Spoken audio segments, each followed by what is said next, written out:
2 সপ্তাহেও কাটেনি এলপি গ্যাসের সংকট।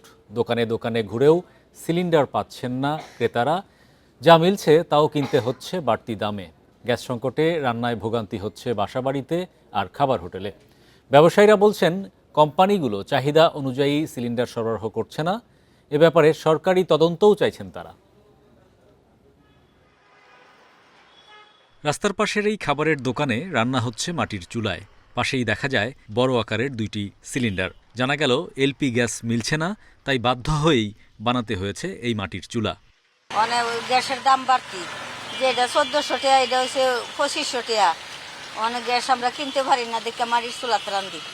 তার মতো অনেকেই দোকান থেকে দোকানে ঘুরছেন এলপি গ্যাসের সিলিন্ডার কিনতে, কিন্তু সব জায়গায় খালি সিলিন্ডারের মজুদ দেখে হতাশ ক্রেতারা।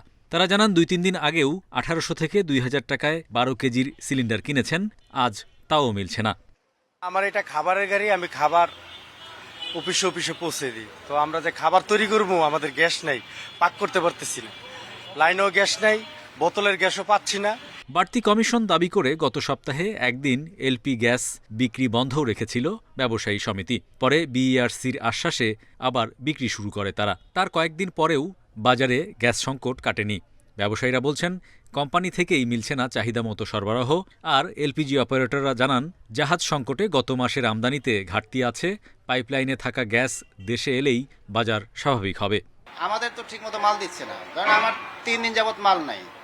এখন আমি মাল আনতে যাব, সেটা পারবো না। কোম্পানি যেদিন বলবে সেদিন আনতে যাব, ওনারা অনুমতি দিলে আনতে যাব। আজকে অনুমতি দিল, আজকে গাড়ি পাঠালাম, সেটাও 3-4 দিন লাগে ওইখান থেকে মাল আসতে। জাহাজগুলো বাংলাদেশে আসছিল না, এগুলো ইন্টারন্যাশনালি স্যাংশনড হয়েছে, ফলে সরবরাহ ঘাটতি দেখা দিয়েছে, ফলে ইম্পোর্ট স্টেজে কিছুটা ঘাটতি পড়েছে। এই ঘাটতিটা বেশি দিন থাকবে না।